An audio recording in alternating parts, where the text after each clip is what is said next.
அனைவருக்கும் வணக்கம். கல்லடி பட்டாலும் சரி, கண்ணடி படக்கூடாது அப்படின்னு சொல்லுவாங்க. அதாவதுங்க கண்ணடி பட்டது அப்படின்னு சொன்னா, அந்த வீட்ல அடிக்கடி கஷ்டம் வர்றது, அவங்களுக்கு ஒரு நடக்கக்கூடிய காரியம் தட்டி போறது, இந்த மாதிரிலாம் நடக்கும் அப்படிங்கிறது இன்னைக்கு வரைக்கும் இருக்கக்கூடிய நம்பிக்கை. நம்ம வீட்ல அப்படி கண் திருஷ்டி இருக்கு அப்படின்னு சொன்னா, அதனால நமக்கு என்னென்ன மாதிரியான பாதிப்புகள்லாம் வரும்? அப்படி கண் திருஷ்டி இருக்கு அல்லது நமக்கு ஏதோ ஒரு பிரச்சனை நெகட்டிவா நடந்துகிட்டே இருக்கு அப்படின்னா, அதிலிருந்து நாம நம்மளை காத்துக்கொள்வதற்காக வீட்டில இருந்தே என்னெல்லாம் செய்யலாம். முக்கியமா நம்ம வீட்டில் இந்த மாதிரியான 6 பொருள் இருந்தால் போதும், நம்ம இந்த மாதிரி ஒரு தோஷம் திருஷ்டி இந்த மாதிரி விஷயத்துலேருந்து வெளிவர முடியும் அப்படின்னு சொல்கிறாங்க. அப்படி என்னென்னலாம் இருக்குது, என்னென்ன பொருட்கள், இதையெல்லாம் நம்ம பார்க்க போகிறோம். உங்களுக்கு இது மேலே நம்பிக்கை இருக்கா? அதாவது நம்ம இந்த கண் திருஷ்டி படுறது, நம்ம அமாவாசையான எலுமிச்சம்பழம் சுற்றி போடுவோம், கற்பூரம் காட்டுறது, இந்த மாதிரிலாம் நிறைய விஷயம் இன்றைக்கும் நம்ம வீடுகளில் செய்துட்டு வர்றது தான். இது மாதிரி விஷயங்கள்லாம் நீங்கள் உங்கள் வீட்டில் செய்கிறீங்களா? செய்தால் என்ன மாதிரியான பலன் கிடைக்கும்? நீங்கள் ஒரு சிலருக்கு நம்பிக்கை இருக்காது. அப்படி நம்பிக்கை இல்லைன்னா ஏன் உங்களுக்கு இதில் நம்பிக்கை இல்லை? உங்களுடைய கருத்துக்களை எல்லாமே கமெண்ட் பாக்ஸில் பதிவிடுங்க. வீடியோவை ஸ்கிப் பண்ணாமல் பாருங்கள். நிறைய விஷயங்கள் நான் இதில் சொல்லியிருக்கேன். நீங்கள் இன்னும் உற்சாகம் டிவி சேனலை சப்ஸ்கிரைப் பண்ணாமல் இருந்தால் சப்ஸ்கிரைப் பண்ணிக்கோங்க. கூடவே இருக்க பெல்லைக்கான மறக்காமல் கிளிக் பண்ணிடுங்க. வாங்க வீடியோக்குள்ளே போகலாம். இந்த வீடியோவை பார்த்துட்டு இருக்கக்கூடிய உங்களுக்கு வாழ்க்கையில் நிறைய பிரச்சனைகள் தொடர்ந்து வருதுங்களா? முக்கியமாக பார்த்தீங்க அப்படின்னா ஏதோ ஒரு தோஷம் இருக்குது அப்படின்னு சொல்லி நம்புறீங்களா? இந்த தோஷம் பரிகாரம் அப்படின்னு சொல்லி நீங்கள் எங்கெங்கேயோ போயிருப்பீங்க, ஆனால் சரியாகலை அப்படின்னு சொல்லி வருத்தப்படுறீங்களா? இந்த வீடியோவுக்கு கீழே டிஸ்கிரிப்ஷனில் வராகி அம்மன் ஜோதிட நிலையத்தின் தொலைபேசி எண் கொடுத்துருக்கேன். அந்த எண்ணுக்கு தொடர்பு கொண்டு பேசி பாருங்கள். கண்டிப்பாக உங்கள் வாழ்க்கையில் இருக்கக்கூடிய எல்லா பிரச்சனைகளுக்கும் சரியான தீர்வு சொல்லுவாங்க. சரி, நாம் இப்போது இந்த கண் திருஷ்டி பற்றி பார்த்துட்ருக்குங்க. நம்ம ஒரு நல்ல புதுசாக ஒரு ட்ரெஸ் பண்ணுறோம், ஒரு புது வண்டி வாங்குகிறோம், வீடு கட்டுறோம் அப்படின்னு சொன்னால் கூட நமக்கு கண் திருஷ்டி வரக்கூடாது அப்படிங்கிறதுக்காக நம்ம நிறைய விஷயங்கள் பார்ப்போம். திடீர்னு நமக்கு ஒரு தலைவலி வருது, உடல் சோர்வு வருது, வீணான ஒரு சண்டை சச்சரவு வருது அப்படின்னா அதுக்கு இந்த திருஷ்டி தான் காரணம் அப்படின்னு கூட பெரியவங்க சொல்லி அதுக்காக திருஷ்டி கழிக்கிறோம் அப்படின்னு சொல்லி அதை சுற்றி போடுறத பார்த்துருப்போம். அறிவியல் இதை முழுமையாக ஏற்றுக்கொள்ளலை அப்படின்னு சொன்னாலும் கூட உளவியல் ரீதியாக மற்றவர்களுடைய நெகட்டிவ் எனர்ஜி நம்ம பாதிக்கும் அப்படிங்கிறது யாராலும் மறுக்க முடியாத ஒரு உண்மை அப்படின்னு சொல்லலாம். இந்த எதிர்மறை ஆற்றலில் இருந்து நம்ம காத்துக்கணும் அப்படின்னா பல நூற்றுக்கணக்காக பயன்படுத்தப்படக்கூடிய சில விஷயங்களை, அதாவது பல நூறு ஆண்டுகளாக நம்ம முன்னோர்கள் கடைப்பிடித்த சில விஷயங்களை நம்ம செய்யணும். அது என்ன அப்படிங்கிறத பார்க்கலாம். முக்கியமாக பார்த்தீங்க அப்படின்னா ஒரு 6 பொருட்கள் சொல்கிறாங்க. கண் திருஷ்டி இந்த மாதிரி எந்த விதமான தோஷம் இதையெல்லாம் போக்கணும் அப்படின்னா இந்த 6 பொருட்கள் முக்கியம். அதில் முதலாவதாக பார்த்தீங்கன்னா கல்லுப்பு. பழங்காலம் முதலே கல்லுப்புக்கு அப்படின்னு பார்த்தீங்கன்னா கெட்ட சக்திகளை ஈர்க்கக்கூடிய தன்மை இருக்கிறதா ஒரு நம்பிக்கை இருக்குது. நம்ம வீட்டில் யாருக்காவது திருஷ்டி பட்டுருச்சு அப்படின்னு தோணுச்சு அப்படின்னா உடனே நாம் ஒரு கைப்பிடி கல்லுப்பை எடுத்துக்கோங்க. குடும்ப உறுப்பினர்களை கிழக்கு முகமாக அமர வைத்து தலையை சுற்றி வலது மற்றும் இடதுபுறமாக 3 முறை சுற்றி தண்ணீரில் கரைச்சிருது நம்ம ஊர் வழக்கத்தில் செய்வாங்க. இது கண் திருஷ்டியை மட்டும் இல்லாமல் உடலில் இருக்கக்கூடிய எதிர்மறையான ஆற்றலை முழுமையாக நீக்க வல்ல ஒரு பொருள் அப்படின்னு சொல்லலாம். பொதுவாகவே உங்கள் வீட்டில் ஒரு திருஷ்டி இருக்குது அப்படின்னு சொன்னாவே ஒரு பக்கெட்டில் தண்ணியில் ஒரு கைப்பிடி அளவுக்கு கல்லுப்பை போட்டுட்டு அது கரைஞ்சதும் அந்த தண்ணியில் வீடெல்லாம் தொடச்சி விடுவாங்க. வீடு கழுவும் போது இது யூஸ் பண்ணுவாங்க. அப்படி பண்ணும்போது கூட நம்ம வீட்டில் இருக்கக்கூடிய திருஷ்டி போகும் அப்படிங்கிறது ஒரு நம்பிக்கை. அது இல்லாமல் அறிவியல் ரீதியாக பார்த்தீங்க அப்படின்னா இந்த உப்புக்கு அப்படின்னா அது கிருமிகளை அழிக்கக்கூடிய ஒரு சக்தி இருக்குது, அது கிருமி நாசினியாக கூட இருக்கும் அப்படின்னு சொல்கிறதால தான் இந்த உப்பால் நம்ம செய்யும்போது வீட்டில் கெட்ட விஷயங்கள்லாம் இருக்காது அப்படிங்கிறது ஒரு நம்பிக்கை. முக்கியமாக இந்த மாதிரி செய்யும்போது லக்ஷ்மியினுடைய லக்ஷ்மியினுடைய வரவு அதிகமாக இருக்கும், நம்மக்கிட்ட பண வரவு அதிகமாக வரும் அப்படின்னு சொல்லுவாங்க. இதனால் கல்லுப்பு அப்படின்னு பார்த்திங்கன்னா ரொம்ப முக்கியத்துவம் கொடுக்குறோம். இதே போல் எலுமிச்சை மற்றும் பச்சை மிளகாய். புதிதாக நம்ம வண்டி வாங்குகிறோம் அப்படின்னா அல்லது புது கடை திறக்கிறோம் அப்படின்னு சொன்னாலும் முதல்ல நாம் தேடுறது இந்த எலுமிச்சை மற்றும் மிளகாய் தாங்க.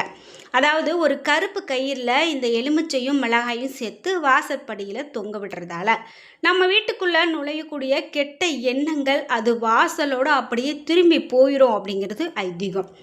இது மட்டும் இல்லாமல் இவற்றிலிருந்து வெளிவரக்கூடிய ஒரு வாசம் காற்றில் இருக்கக்கூடிய கிருமிகளை அழிக்க வல்லக்கூடிய தன்மை கொண்டது அப்படின்னு சொல்லுவாங்க. இப்போ இதிலேருந்தே உங்களுக்கு ஆன்மீகமும் புரிஞ்சிருக்கும், அறிவியலும் புரிஞ்சிருக்கும். என்ன அப்படின்னு பார்த்தீங்கன்னா, ஆன்மீகம் அப்படின்னு பார்க்கும்போது ஒரு கெட்ட சக்திகள்லாம் வீட்டுக்குள்ளே வராமல் அது போயிடும் அப்படிங்கிறோம். அந்த கெட்ட சக்தி அப்படின்னு சொல்கிறதே நம்ம அறிவியல் ரீதியாக பார்க்கும்போது, இதிலேருந்து வரக்கூடிய அந்த காற்றில் வரக்கூடிய அந்த வாசம், அந்த கிருமிகளை தான், அதாவது அந்த கெட்ட சக்திகள்னு சொல்லக்கூடிய கிருமிகளை தான் அது அழிக்கக்கூடிய தன்மை அப்படின்னு சொல்கிறதால அந்த கெட்டது நம்ம வீட்டுக்குள்ளே வராது, கிருமிகள் நம்ம வீட்டுக்குள்ளே வராது. அதே மாதிரி வாசற்படியில் அந்த வாசக்காலுக்கு வந்து மஞ்சள் பூசுவாங்க. இது வந்து நம்ம இன்றைக்கும் நம்ம பார்த்துட்டு தான் இருக்கோம். இந்த மஞ்சள் பூசக்கூடிய வழக்கம் அப்படின்னு பார்த்தீங்கன்னா, மஞ்சள் அப்படின்னு பார்த்தீங்கன்னா கிருமி நாசினிங்கிறது நம்ம எல்லாருக்குமே தெரியும்.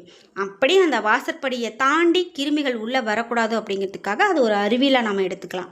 ஆனால் ஆன்மீகமும் அறிவியலும் ரெண்டுமே ஒரு மனிதனுக்கு தேவைப்படக்கூடிய ஒரு விஷயங்கிறத இந்த மாதிரி சின்ன சின்ன ஒரு காரணத்தில் இருந்தே நம்மளால் புரிஞ்சுக்க முடியும். கருப்பு கயிறு அடுத்ததா, இது ரொம்ப ஒரு சிம்பிளான ஆனால் ரொம்பவே பவர்ஃபுல்லான ஒரு ட்ரிக் அப்படின்னு கூட சொல்லலாம். பிறந்த குழந்தையிலிருந்து பெரியவங்க வர பலரும் கையிலையோ அல்லது கால்லையோ கருப்பு கயிறு கட்டுறதை நம்ம பார்த்துருப்போம். கருப்பு நிறம் அப்படிங்கிறது மற்றவர்களுடைய தீய பார்வையை தன்னுள்ளே ஈர்த்து நம்ம நோக்கி வரக்கூடிய கெட்ட அதிர்வலைகளை தடுத்து நிறுத்தக்கூடிய ஒரு கவசம் அப்படின்னு சொல்லலாம். கவசமாக செயல்படக்கூடியது இந்த கருப்பு கயிறு.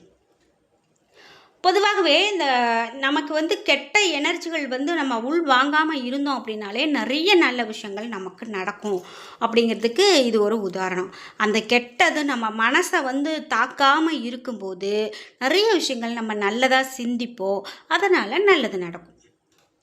அடுத்ததாக பார்த்திங்கன்னா, நீல நிற கண்கள், அதாவது பலருடைய கழுத்திலும் இன்றைக்கி வீட்டு வாசல்லையும் கார் கண்ணாடியிலையும் கூட நீல நிறத்தில் ஒரு கண் வரைந்த ஒரு படிக்கல்ல பார்த்துருக்கோம்.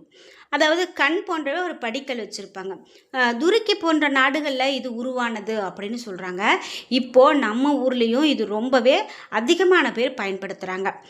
பிறருடைய பொறாமை பார்வையை அந்த நீலக்கண் தன்னுக்குள்ளே இழுத்து கொண்டு அதை அப்படியே திருப்பி அனுப்பிவிடும் அப்படிங்கிறது தான் நம்பிக்கை.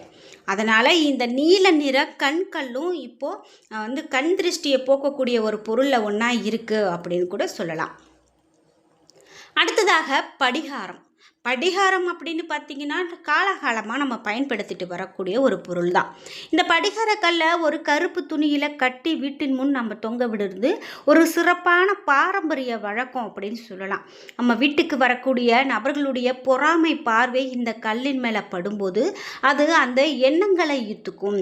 அதே போல் திருஷ்டி அதிகமாக இருந்தால் ஒரு கட்டத்தில் படிகாரம் தானாகவே வெடித்து சிதறும் அப்படிங்கிறது பாட்டிகள் சொல்ல கேட்டிருப்போம். இது எவ்வளவு பெரிய விஷயம் பாருங்கள். இந்த கல்லின் மேலே வந்து ஒரு நெகட்டிவான எனர்ஜி படுது அப்படிங்கும்போது அதை வந்து கண்டிப்பாக அந்த கல் இழுத்துக்கும். அதே போல் அந்த தானாகவே அந்த கல் வெடிக்கும் அப்படின்னு சொல்கிறதெல்லாம் நடந்திருக்கு. அனுபவ ரீதியாக பார்த்துருக்காங்க நிறைய பேர். அதனால தான் இதெல்லாம் நமக்கு முன்னோர்கள் சொல்லி கொடுத்துருக்காங்க. அதே போல் வாசற்படியில் முள் நிறைந்த கற்றாழை வேரோடு கட்டி தொங்க விடுறது தான் நம்ம பார்த்துருப்போம். இன்றைக்கும் வீட்டு முன்னாடி அதை வேரோடு அப்படியே பிடுங்கி ஒரு கயிறு போட்டு கட்டி வீட்டு முன்னாடி தொங்க விட்டுருப்பாங்க. இது வந்து என்ன அப்படின்னு பார்த்திங்கன்னா, ஒரு பார்க்குறதுக்கு சாதாரணமாக நமக்கு தோன்றலாம். ஆனால் வீட்டை சுற்றி ஒரு பெரிய பாதுகாப்பு வளையத்தை இந்த கற்றாழை உருவாக்குது அப்படிங்கிறது தான் இதில் இருக்கக்கூடிய நம்பிக்கை.